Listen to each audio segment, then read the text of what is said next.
días. Nos encontramos aquí una vez más con Catalina González. Ella es docente de investigación de la Universidad de la SUAY.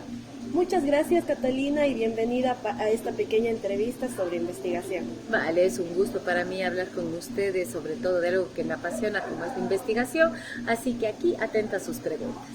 Vamos a empezar con las preguntas, Catalina. La primera que tenemos es, ¿en qué casos es preferible utilizar la investigación cuantitativa sobre la cualitativa? Todo tema de investigación necesita comprender algún fenómeno dentro del contexto que estés haciendo. Nosotros a veces hacemos una revisión bibliográfica, pero está hecha en otros países, en otras sociedades. Entonces sí es chévere asentar, profundizando primero cómo está un fenómeno comunicativo en nuestro contexto. Como por ejemplo, digamos que vos quieres hacer una investigación sobre una serie de televisión, ¿vale?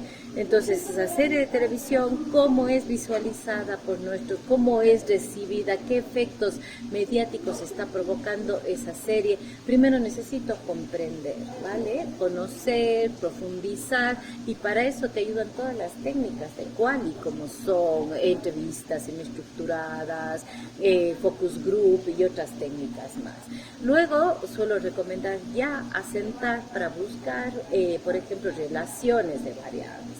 Por ejemplo, esta serie de televisión puede aumentar mi normalización de la violencia de género, ¿vale? Ese tipo de investigaciones ya necesitan un alcance correlacional, un alcance causal, que se logra gracias a cuantitativa, que es la que te ayuda a contrastar hipótesis, ¿vale? La que ya te ayuda a ver relaciones de variables.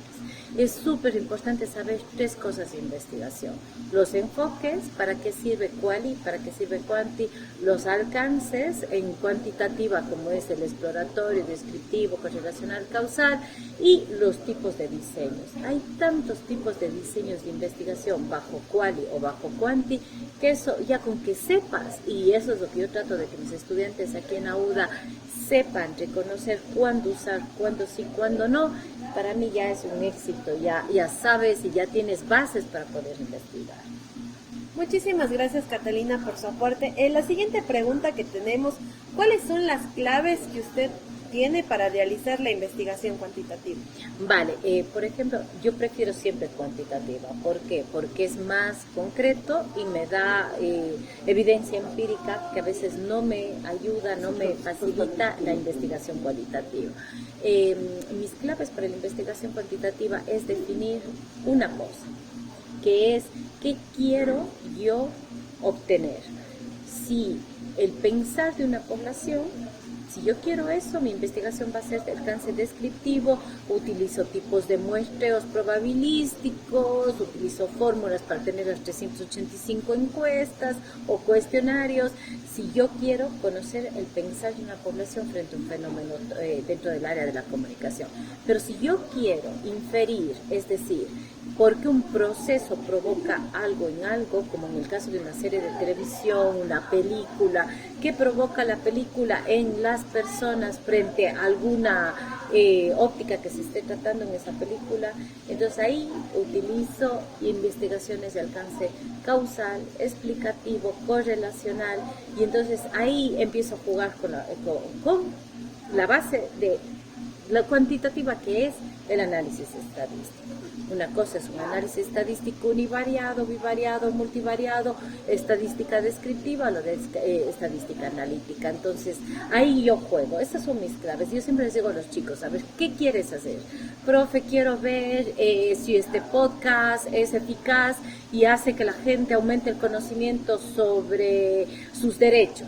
Digo, muy bien, vas a hacer un podcast y vas a validar el podcast, necesitas ver si hay un efecto, un antes y un después al escuchar ese podcast. Necesitas diseño experimental, necesitas enfoque cuantitativo y necesitas un alcance causal, porque estás viendo qué provoca en qué. Entonces siempre el preguntar, ese es mi tip en Quanti, ¿qué es lo que quieres hacer y hasta dónde llegas dependiendo de lo que quieras hacer?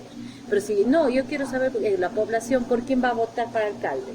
Vale, pues vos quieres el pensar de una población. Hacemos algo descriptivo, un cuestionario, haz con la fórmula 385 cuencanos y ya está.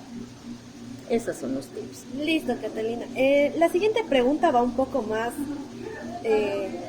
enfocada en nuestro ámbito, que es la comunicación, y dice, ¿en qué casos de la comunicación puede llegar a ser más relevante la investigación cuantitativa? Cuando quieres investigar sobre efectos mediáticos, es decir, priming, las teorías de los efectos mediáticos, el entertainment, todo lo que quieres vos probar, que provoca la televisión, la radio, una noticia en la prensa. Por ejemplo, estamos justo haciendo ahora una investigación sobre el caso Belén Bernal y queremos ver la lectura y la narrativa que está en torno a este hashtag caso Belén Bernal en Twitter. Entonces estamos usando Python, inteligencia artificial, pero ahí es importante, ¿no? Ver en estos casos ya entra justo este análisis estadístico, ¿no? Los efectos mediáticos necesitan de cuantitativa y necesitan de diseños experimentales, ¿vale? Diseños cuasi experimentales o diseños causales que pueden ser transversales o longitudinales, pero ya hay estadística avanzada un poco más seria. La siguiente pregunta dice, ¿cuáles son los errores más comunes que usted ha visto al realizar una investigación cuantitativa? El muestreo. Tenemos un problema con no saber qué tipo de muestreos se necesitan para qué tipo de alcances de investigación. Por ejemplo, cuando haces investigación de diseños experimentales o cuasi experimentales, son muestreos a conveniencia de la investigación. ¿Por qué? Porque necesitas grupos homogéneos de personas para que no sesgue otra variable tus resultados, ¿vale? La gente no sabe muestreos, o si no, por ejemplo, si solo quieres saber el pensar de una población, o sea, investigaciones descriptivas, necesitas el probabilístico simple o estratificados. Por ejemplo, me interesan solo el pensar de los universitarios. Eso es un muestreo probabilístico, pero estratificado. Vale, pero la gente no sabe y mezcla todo y te pone la fórmula para todo y saca para todo y hay tantas formas de muestreo, la bola de nieve, hay tantas formas de muestreo, es saber un poco más ¿por qué? Porque esa gente te va a dar información para que tú infieras resultados. Si no escoges desde el principio bien qué gente quieres y si no elaboras un buen instrumento, no vas a tener una buena investigación. Listo, Catalina. Ahora nos gustaría a nosotros saber, en base a su experiencia, a las investigaciones que usted ha realizado, ¿qué consejo daría al realizar investigaciones cuantitativas en el entorno de comunicación, sobre todo más enfocado a nosotros como estudiantes? Que no tengan miedo. Los estudiantes por lo general tienen miedo de estadística y de cuántica cuando es lo más fácil del mundo. Yo he estado en defensas de tesis doctorales de enfoques cualitativos y son miles de hojas y la defensa se vuelve totalmente subjetiva porque es tu argumentación frente a la argumentación de otras personas. Cuanti es la fuerza del efecto, la fuerza del número. Te sale algo que es estadísticamente positivo, significativo, ¿y eso qué significa? Es evidencia empírica, no puedes ir en contra de eso. Puedes juzgar la metodología tal vez, o el muestreo como yo te decía antes, pero no puedes, o sea, o es o no es. En estadística es mucho más fácil, entonces mi consejo sería que la gente, los estudiantes no tengan miedo de la investigación cuantitativa, es mucho más fácil, es mucho más práctica y sobre todo te da evidencia empírica que es muy difícil de refutar, ¿no? O sea, porque ya frente a lo que es, a lo que dice estadística es y punto.